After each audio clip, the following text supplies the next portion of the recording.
Ladies and gentlemen, my name is Korky and welcome to the second season of our Glory Hunter series.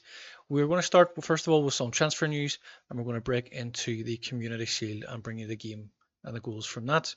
We finished off our first season very strongly. We finished third in the Premier League, qualifying for the Champions League, and the board have given us a massive £187 million to spend. We've already started making some use of that, and there is more future transfer business to come as well.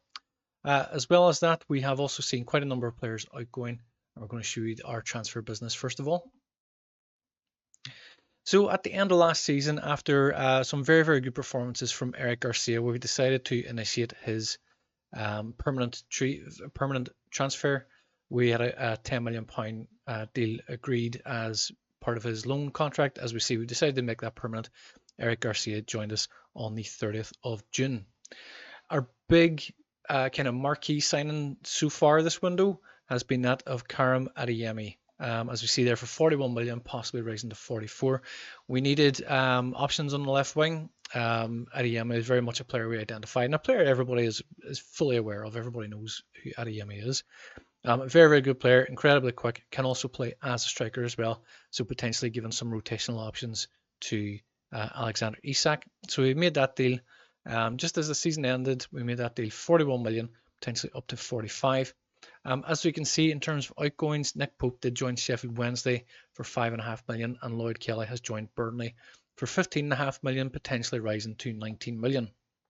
Going into the crossover into season 2, as we see, we have confirmation of the Eric Garcia deal. A number of transfers we've agreed here in January for end of contract deals. In defence, we decided to strengthen in left back with Matthias Rees. In hindsight, 30 years of age is maybe not our strongest option. I'm thinking perhaps Lewis Hall will be our first choice left back, but we're certainly going to give him a run of games and try and get him into the team and get him settled.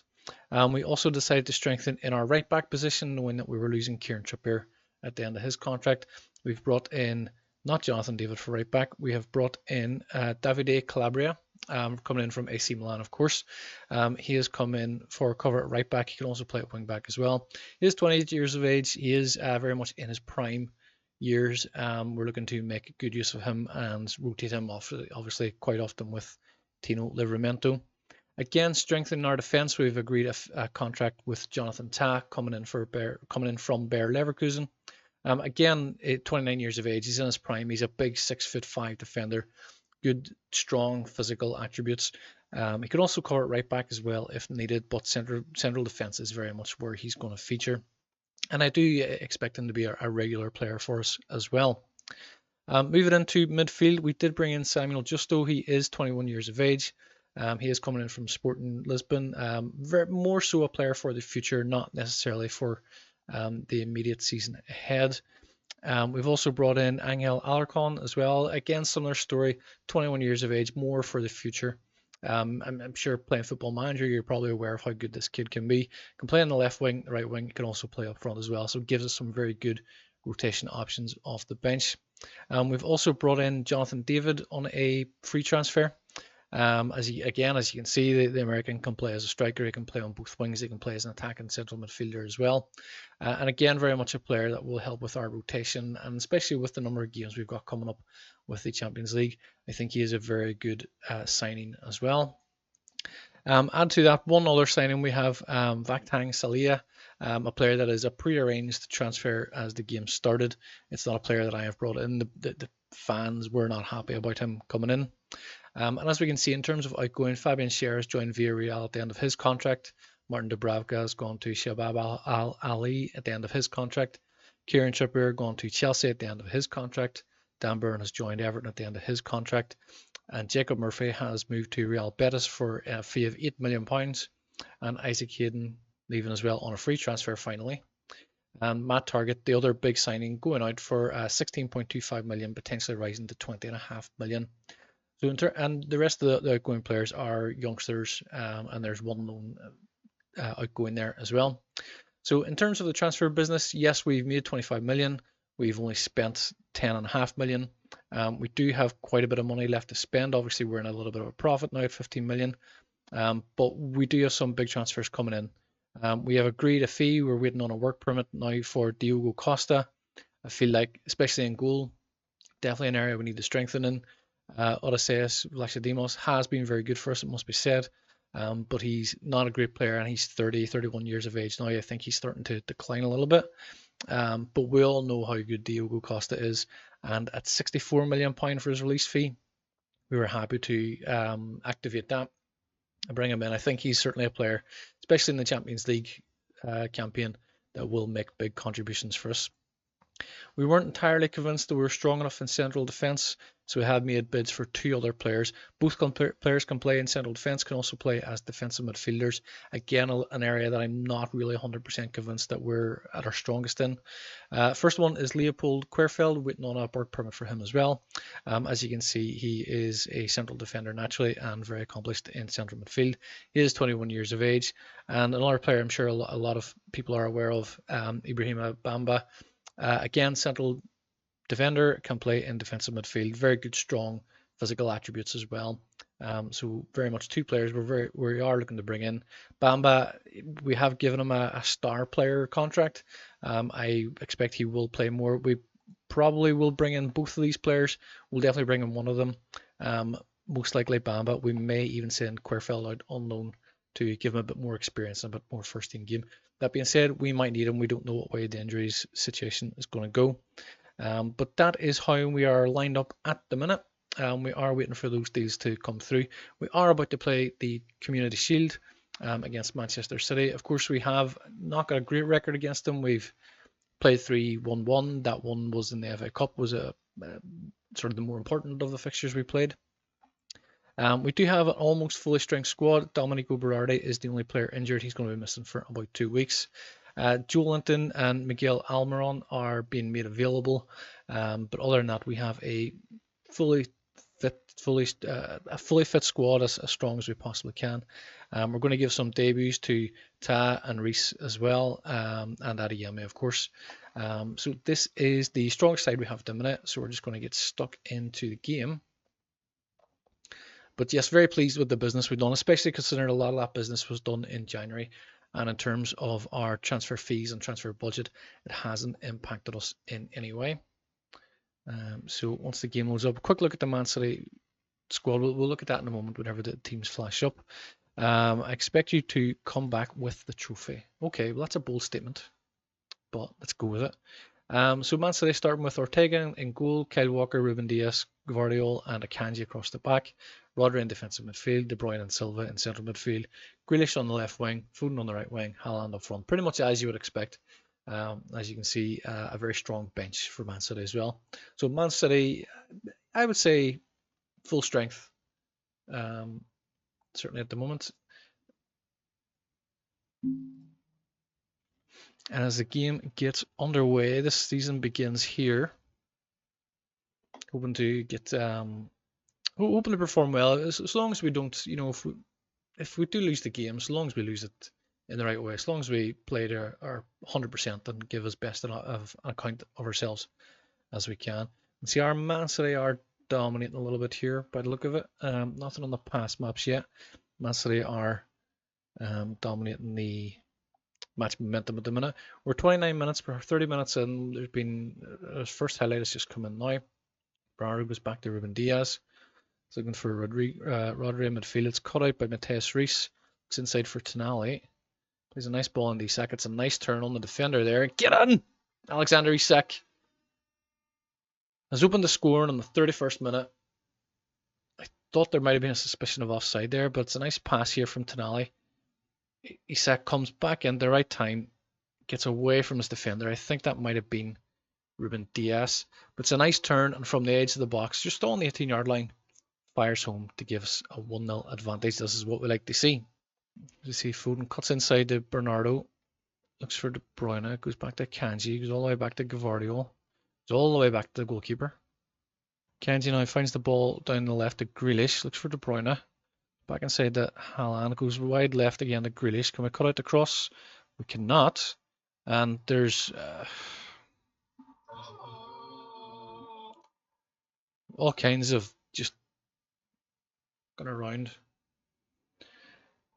Grealish gets down the line. It's a little bit too easy for him. We don't cut out the cross. Haaland has a go here. Odysseus makes the block. Tonali, the ball. I mean, Tonali just delays on the ball.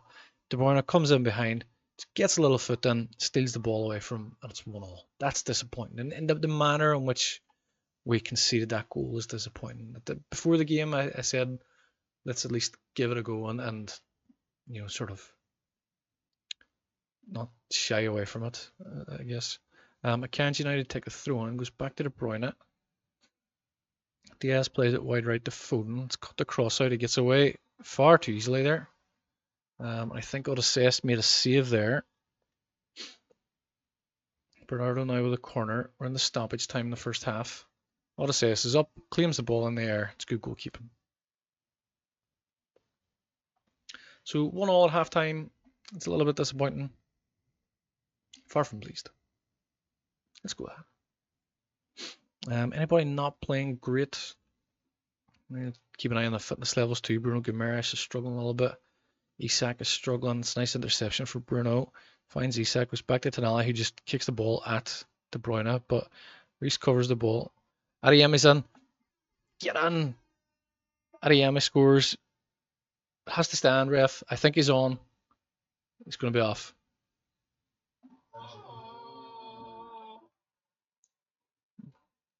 It's just a little too quick. It's a good line from Man City. It's a good line. It's a nice ball in the Adeyemi. It's good intent. You see, Man City are pinned back in their own half quite a little bit there.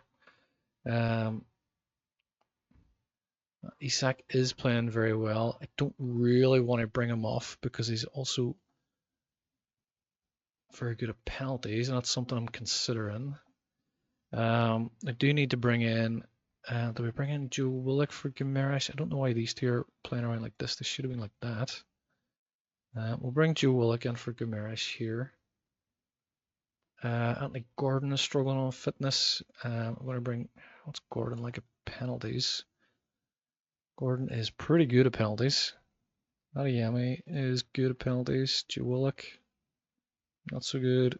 Lewis Miley, 10. Tonali, I'd expect him to be good. Reece is pretty good at penalties. Sven Botman is awful. Jonathan, the two of them are pretty much as you would expect for centre backs. And Livramento similar. Who am I bringing off? Guimaraes, is he any good from penalties? He is pretty good at penalties too.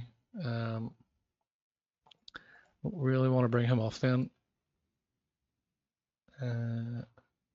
He's struggling for fitness, and similar with Isak too. I'm going to have to bring the two of them out.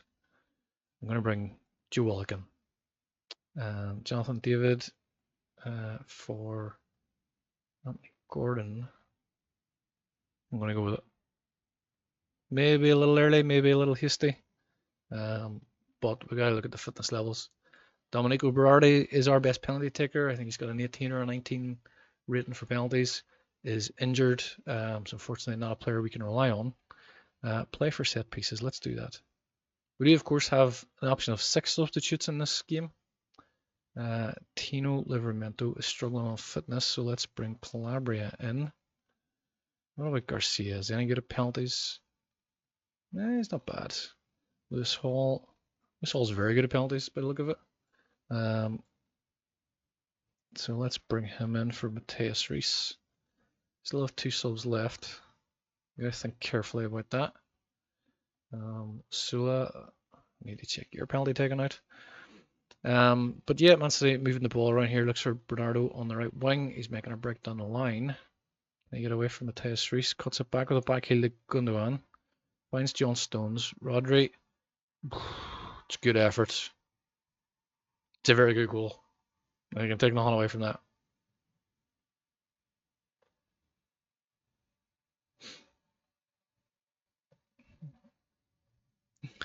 Stones to Rodri, and it's just a first time shot from Grealish. And because I know Diogo Costa's coming in, I'm wondering, would he have saved that? Do you know what? Let's switch it up to go very attacking. Let's change our mentality. Let's make some subs. So we're going to bring Osula in, and going to bring in this Miley penalties is decent. Pablo Roberto is slightly better. This Miley is struggling on fitness too, so yeah, let's make that change. A bit of action going up in our end here. Not sure what's happened. Corner ball. Our final 2 subs coming in. Let's demand more. You know, Man City did beat us 2 out of the 3 times we played them last season. So this is maybe to be expected. Some of our players have playing okay, not playing great games. We're about to lose this. That's disappointing. I would like to have added that to the trophies that we're aiming to win. And I think it was Bernardo was that up with a free header. But we're into final minutes and game over. Man City have won the Community Shield. So we haven't added the Community Shield just yet. Maybe in the future that's something we can look to add. The challenge very much is for the Top Flight League and the Top Flight Cups in Top Flight League title and Top Flight Cups in each country. The Community Shield is not really a trophy that contributes to that. Similarly with the European Super Cup and the FIFA World Club Cup. But they are trophies I would like to win. You know, if I'm going to win everything in each country, you have to include the Community Shield. So disappointing to lose. We'll go into the dressing room. To tell our boys it was unacceptable because yeah, why not? So that is that. Disappointing that it fell apart, especially having taken the lead and nearly taken a 2-goal lead. Unfortunately, Adiyeme's goal was ruled off. But we do have the future to look forward to. We have some incoming business with Diogo Costa and Ibrahim Bamba. I think are going to be 2 players that certainly will make contributions. We still have 100, given the money that we've brought in for player sales, we still have 171 million to spend as well. So hopefully we will have a good season ahead of us. A quick look at the fixtures to come in the next episode. We have West Brom, we have Leeds, and we have Crystal Palace as well. 2 out of 3 games are at home. So we will bring you those in the next episode. Until then, I hope you've enjoyed this episode. Please do keep coming back to check up on our progress. As always, like, share, subscribe, comment, needless to say. But hope you enjoyed this one. We will see you in the next one. Until then, thank you and take care. Thank you for watching this video. I do hope you've enjoyed it. Please remember to subscribe to the channel. It helps us to grow. It helps us to bring you more videos like this. Please also leave a like and share the video as well. And please do leave a comment. We would love to hear your feedback also. That's it for now. You can watch one of these recommended videos, but we will see you in the next one. Until then, thank you and take care.